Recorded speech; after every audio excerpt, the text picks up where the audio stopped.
Iguodala to Curry, back to Iguodala, up for the layup. Oh, blocked by James. Curry, one-on-one. Irving puts it up.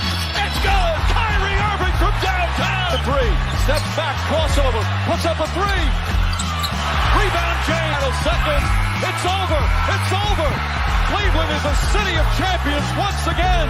The Cavaliers are NBA champions. Cleveland, this is for you. Woo! Cavs fans, welcome in to the Block the Shot to Stop. The Cleveland Cavaliers just put a ass whooping on the Detroit Pistons in Game 7 and are moving on to the Eastern Conference Finals. Skylar, you said it right before we started recording. Is this their best game of the year? Oh my God, it felt like it. It felt like this is the first time this Cavs team put together 4 great quarters of basketball together, like consistently. This was belt to ass. Like this was a beating. My goodness, so much to talk about, so much good to talk about. Let's start from the top. So the Cavs win 125-94 is the final score. They're up 9 at the end of the first quarter, up 17 at halftime. Then they go on another run in the third quarter. They're up 26 going to the fourth quarter. The league got as big as 33 before they finally kind of said before Detroit said uncle and headed on back to the car dealerships where they belong. And honestly, the very best thing that happened in this game, the Cavs' first 8 points were directly from Evan Mobley and Jarrett Allen. And the whole time I was putting it on our social medias, I was yelling it to my wife and my in-laws who I'm watching the game with. I'm like, do not stop going to them. If you go to them, we will win this game. And they went to them to the tune of Jarrett Allen didn't even play in the fourth quarter. This guy didn't even play in the fourth quarter. Unbelievable. And still ends up with 23.7 rebounds. He is not Jarrett Allen anymore. As of today, he is Jared Game 7 Allen. There are no lights for this guy. This guy is unstoppable in Game 7s, so much so he doesn't have to play the fourth quarter to beat the number 1 seed in their conference. I love this guy. I want this guy to be on the Cavs forever. I will take no more Jared Allen slander. I don't care if he goes out and sleeps with somebody's wife. This guy is an all-time Cav, and it is time we treat him as such. Skylar. Oh, I'm just glad that they listened to us finally. They went to Jared Allen a lot. 14 shot attempts, way above his normal average, which is good. When they go to the inside, these guys dominate. I mean, they crushed hard on the glass. They crushed the cleanup. They got the lobs. They got the shovel off passes. There were a number of times where Jared Allen's defending half court. They played hard defense, not just in the paint. And a lot of times where they got Jared Allen the ball and he just walked into the from the 3-point line, had clean. Nobody touched him. There were a couple of just driving dunks like that from Jared Allen. Evan Mobley too, who also had a lot of things fed his way as well. Just going to those guys, they made it impossible for Beef Stew and Duren, who looked like he had a good bounce back game for Game 6. MIA tonight. They put an APV out for that guy. Yeah, he went back into hiding. So I talked about Jared's line. I want to say it again, 23 points, 7 rebounds, a block, a steal. Absolutely incredible. Maybe only surpassed by Evan Mobley. Evan Mobley was so far and away the best all-around player on the court tonight in a game where there were lots of Cavs standouts. I thought Evan with 21 points, 12 rebounds, 6 assists, those two guys, they got 24 shot attempts. Even way more impressive than that, they got 24 free throws. We can talk about the free throw percentage a little later. We'll save that for another time. But the fact that these guys got to the line 24 times tells you how aggressive they were, how much they were dominating in the paint. And that's before we even talk about them on the defensive end, where the Pistons wanted no part of going to the basket by the second half of this game. Evan Mobley and Jared Allen, for Game 6, they leased out the paint. They went on a vacation. They decided to Airbnb, make a little bit of money, and let the Pistons have the paint in Game 6, and then right back to dominating it in Game 7. And it was the absolute it was the absolute best way that Cavs had a chance to win this game. I didn't think they'd win by 30, no matter what happened. But like it was awesome to see. And it's like, why do they have to get their backs completely up against the wall before they do this? Because it seems like the most obvious thing in the world. Get some penetration from the guards, start the offense quicker, and then get the ball to Allen and Mobley on the finish, because they both have such great hands, such great footwork, such great finishing ability. It seems easy, Skylar. Why do we wait until till game 7 till we have no other choice than to go to these guys? But I'm not critiquing tonight. I'm celebrating. Your thoughts on Evan Mobley? I mean, this is the guy that we need night in and night out. Like, can you get us 15 to 20? Can you get us double-digit rebounds? And then just be that stalwart in the paint, getting the blocks, getting the steals. Like, be that guy. Be that guy through and through. We don't need to run the offense through Evan Mobley. This is the Evan Mobley role. Stop trying to make him the center point. Stop trying to run the offense through him. Like, this is the Evan Mobley role. Roll with it. Run with it. Like, this is it. He was so good. He was so aggressive, so determined, like getting to the basket. Yes, he shot 4 threes, but like, again, 10 total shot attempts and 11 free throws just tells me how aggressive he was. And that's not to include 12 rebounds, only 2 of which came on the offensive end. But like, he was going to the aggressive. He got Jalen Duren in foul trouble. Granted, by then they had a 20-point lead and everything, but he just dominated against these big guys. And this is for all the slander that Evan Mobley takes, and Jarrett Allen for that matter as well. You know, Evan Mobley famously called the most overrated player in the league by Kevin O'Connor. It's the most shine Kevin O'Connor will ever get in his life. It is making that soundbite, and how it's going to be replayed with clips of this. We might do it. I might take that soundbite and put Evan Mobley's highlights from Game 7 in with it on our socials. He was absolutely awesome. I thought the bigs were the biggest reason for the Cavs' dominance in this game, but we also have to talk about Donovan Mitchell. 26 points, 6 rebounds, 8 assists. 8 assists is what I want to focus on, especially in the first half. He was going hard to the rim and finding these guys. 6 of his 8 assists came in the first half, and I thought it was a masterful performance by Donovan Mitchell. We've obviously seen him with 35, 40-point playoff games. I thought overall this is as good as we've seen him offensively for giving the team what it needs, giving them timely scoring, and then setting up and working through the big guys, especially at the start of the game where the Cavs knew they had advantage and they didn't try and exploit that advantage in Game 6, and frankly got beat in the paint for the one time all series. And he made it his own personal mission that we have to get both of these guys involved, get them the rock, let them finish. And I thought Donovan was just flat out brilliant tonight. And this is probably what was missing in the last game, is that he himself will go on an absolute heater. I think he had 5 field goals in a row by himself.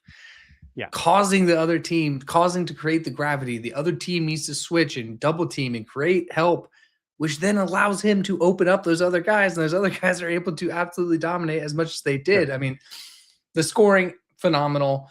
The rebounding, you get 7 rebounds from Donovan Mitchell. That's pretty damn good. But 8 assists on 0 turnovers on a guy that is not a point guard, that just tells you like how much attention he's getting and able to kick it out to anybody and let them, finish it off from there. And got in a little bit of foul trouble, fine, but all in all, like you can't complain about this Donovan Mitchell game. This is what you guys needed, really what you need from everybody in this. And I want to look at Sam Merrill. I thought Sam Merrill taking the absolute hardest charge I've ever seen an NBA player take set the tone on this game in the sense of we ain't backing down to your guys' physicality. And they matched them physically. And throughout this game, they fought harder on the boards. They boxed out harder. They were in the passing lanes, causing those turnovers themselves. Like, they set the physical tone. And I thought a lot of that was Sam Merrill literally getting ran over by Thompson. Like, it looked like a car accident. I'm sure there's people out there who have been the victims of adultery that don't hate their spouse as much as Asar Thompson hates Sam Merrill for some reason. Like he made it his personal mission to like attack him, give him cheap shots every chance he could get. And when Sam Merrill got in his way, instead of trying to, I don't know, sidestep Sam Merrill and score a bucket, he tries to throw him to the ground as hard as he possibly can. And Sam, like being the guy he is, just kind of like looks around like, what the hell just happened? And gets up and keeps about his business. And, you know, he's going to go pray about it tomorrow because we all know Sam. And he was awesome. We've been saying all series, and even back to the Toronto series, like the Cavs have needed like one non-core 4 guy to step up and have a big game and big moments. And they haven't got it some of the time. And it's one of the reasons both these series have gone to 7 games. Sam Merrill was that guy tonight. He had 23 points. He hit 5 3-pointers, most of that coming in the first half. He had 15 of it in the first half when the Cavs really stretched out the lead. He was awesome. He was tough defensively.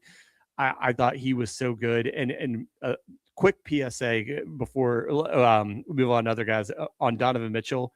Kenny, if your star player gets called for a foul where it's completely clean that puts him in foul trouble, use the challenge. I know he's gun-shy to use the challenge after the Toronto series. We got criticized for using it too soon in the game.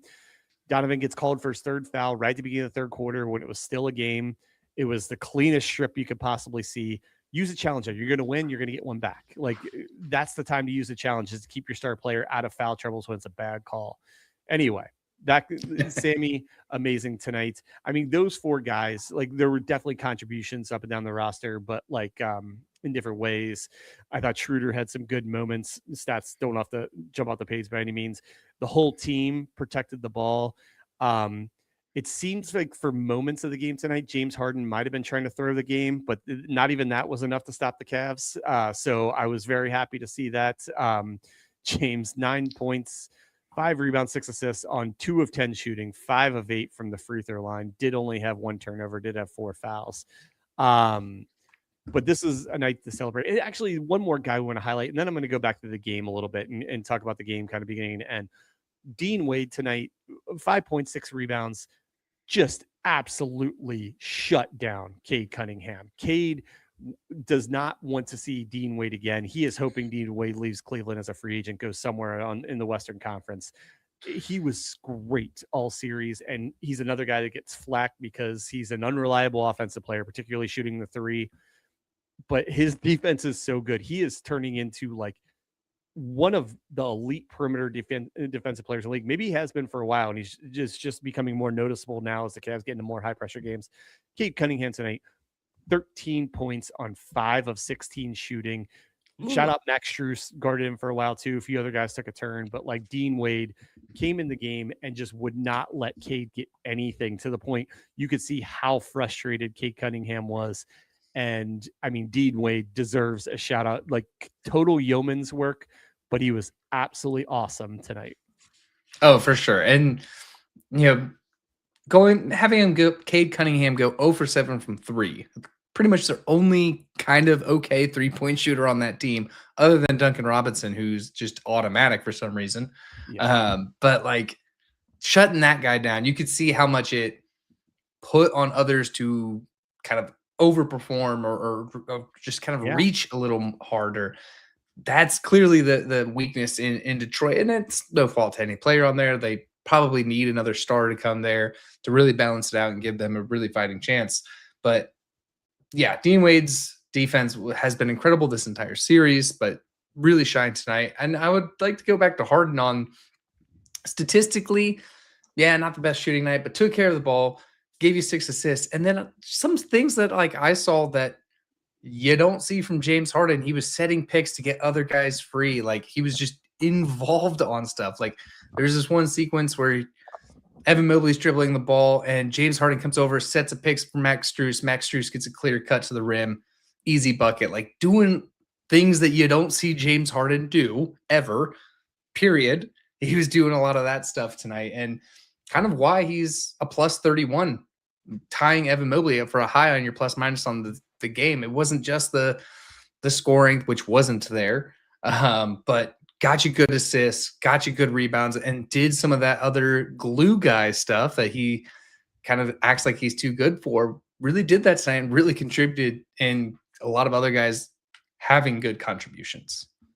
I will say, like, Harden took care of the ball, and that was the most important thing, the thing that has escaped him virtually every game in this playoffs. He took care of the ball and, didn't force too much. He forced a couple at times, and when they kicked it out to him at the end of the shot clock and he was wide open for three and he pump faked and got a shot clock violation, I was like, he's going to turtle this game. I don't think it was a total turtle, but he wasn't good, but he definitely didn't hurt the Cavs. I agree with that. If he would have had this stat line and 5-6 plus turnovers, then he gets into really hurting the Cavs. But to limit it to one turnover, and I think that won't even happen early in the game, was really good. And here's the thing, and I don't even say this is a slight to Harden. Like, somebody was in our comments last game, or I think it was after the episode went out, but like, said it all comes down to the stars. Your stars have to play better. Whoever stars play better will win the game. And I think there's a lot of truth to that, even though it's not necessarily a rule. I don't think James Harden is a star on this team. I think he's a supporting character. Like, the star is, everyone says they couple Harden with Mitchell. It's not him. It's Mitchell. To me, it's Mitchell, Mobley, and Allen. If you combine an all-encompassing game, defense, rebounding, scoring the ball, having an impact, Harden needs to be a supporting actor for all of them and make sure, and his job should be to get all of them going. And I think he played a part in those three guys all having really good games tonight. And that's what you can say about Harden. I mean that as a compliment. I don't think this team is going to go super far if they're relying on Harden to score 25 plus points. Right.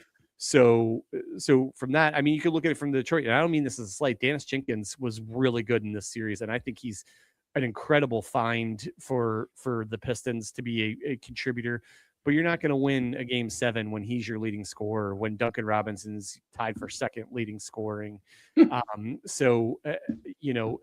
that was the difference. The Cavs stars showed up, and Cade Cunningham couldn't get anything going against Dean Wade and the Cavs defense. And Jalen Duren, like we said again, went MIA. And, just when you think this team, every time you have this team figured out, we have like a total no-show in game 6 at home when you have a chance to close a series. And then I went into the night feeling terrible. I was like, the season ends tonight. This is going to be our last podcast of the Cavs season tonight. And they come out and have an absolutely dominating performance beginning to end. As we said, maybe their best game of the year. So I don't know, Skylar. We're just two idiots talking basketball, and I haven't figured out the team I've now watched play 96 times this year.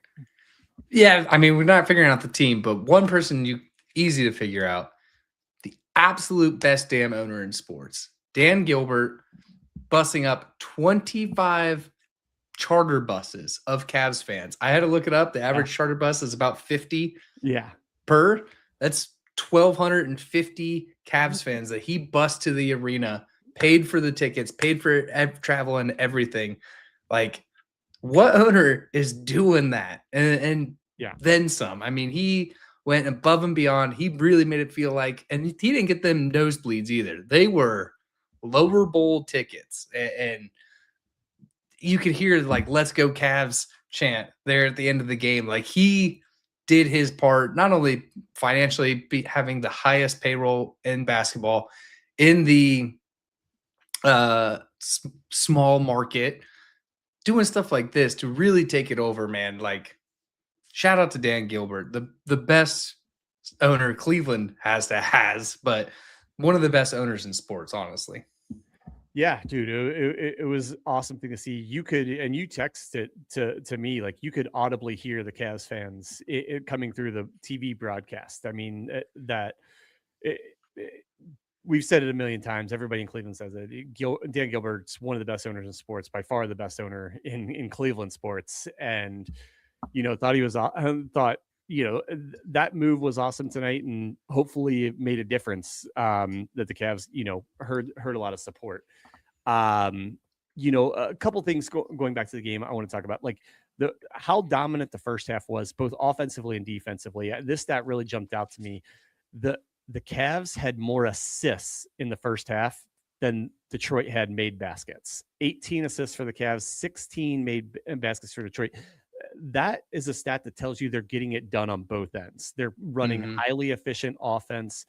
They shot 53% in the first half, 42% on threes, and then playing on the defensive end. A large part of that was just, as we said, controlling the paint, forcing Detroit into incredibly tough looks if they drove to the basket, or settling for outside shots where, they're not the best outside shooting team in the league.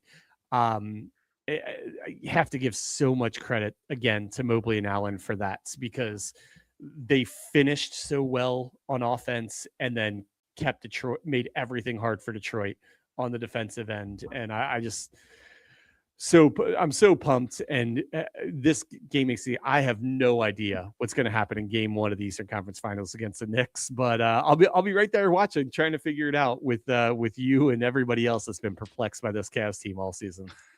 Well, I'll say, as we look ahead for the Knicks, don't celebrate now, Cavs. Like, I know the whole thing was, they got to make it to the Eastern Conference Finals or the finals to really call it a success. You made it to the Eastern Conference Finals. You can justify bringing in James Harden. That's all that does. Don't, take it on easy street now. Like, don't call it a season. Like, don't. Like, you could probably beat New York. I mean, they were playing amazing here in the playoffs, but team wise, I think you can beat New York, but you got to play like this. Yeah. The Eastern Conference Finals was the floor for success, not the ceiling for this team, right? So they've reached the floor. We can now, in some regard, call it a successful season, no matter what happens but there's varying levels of success, right? So like this, they have hit the floor of what we all thought was success. It doesn't mean you have to stop at the floor. There's still stairs that they can climb for sure. And I think the Knicks were playing like possibly the best team in basketball there the first 2 rounds of the playoffs. They were dominant. They won 8 of the 9 games they played. But this Cavs team has matched up fairly well against the Knicks, especially this season. They had a lot of tight games. I think they went 1-2 against the Knicks, but I think all 3 games were pretty tight. They have some good matchups. Dean Wade is the best defender in the league on Jalen Brunson, so I would expect to see plenty of Dean in this next series. The fact that OG Anunoby was hurt last round and we don't know his status for game 1 yet. And Stan Van Gundy said something on the broadcast, and I rarely agree with Stan. I think he's just I never agree with that. I think he's throwing shit at the wall most of the time. But he did say, and I agree with this, that game 1, the Cavs could jump the Knicks because it is hard to get restarted after you have so much rest. We saw that in the Cleveland years. I mean, how many game 1s in the LeBron years did the Cavs not necessarily lose, but come out flat at least and give the other team an opportunity when we thought it would be a lopsided matchup? I think the Cavs have a real chance, get the rest, get recovered, and try and jump on this Knicks team, especially if they're without OG Anunoby or he's compromised in any way here in this game 1. And if you can get game 1, then it's on for the series. So yeah, man, I'm so pumped. Any last thoughts about this Pistons series or thoughts going into the Knicks series before we start to wrap up here? Pistons, I'm sure you're going to have a great offseason because you are so close. You just need another Robin to Cade. You need something there. And I think they know that they're going to get after that. But look into New York. I would say do this. Go into the paint, because the one thing with New York that is separate from Detroit and the Raptors, they are much better 3-point shooting team. So they can wipe away a lead much faster. So I would keep going to the paint, keep being aggressive like this. Like, you can win a lot of games with how they played tonight. Yeah. Well said. As far as the Pistons series go, you're 100% right. Detroit is as set up as any team in the Eastern Conference at this moment to be successful for the next few years. They have a top 5 player in the league. They have money in open and free agency. They got stuff to trade. They're going to be, a team to deal with for the next few years. And they they kind of fell victim to, like, just it's the way the NBA goes, is that young teams rarely win. I mean, we're seeing the Spurs be an exception now. You usually have to take your lumps in the playoffs. Like, we've seen this iteration of the Cavs take plenty of lumps in the playoffs. Moving on to New York, like, we'll do a breakdown of this more, but I'm a broken record with this, but they need to lean into trying to control the paints. Like, obviously Mitchell Robinson's on that team, and he's given the Cavs hell so many times over the past, but like, especially when he's not in the game, Karl Anthony Towns likes to play on the outside. There's opportunities to control the paints, control the backboard, get some scoring inside. The bigs, especially if Anunoby doesn't play, there's gonna be a mismatch somewhere for the Cavs. One of their two big guys when they're playing both.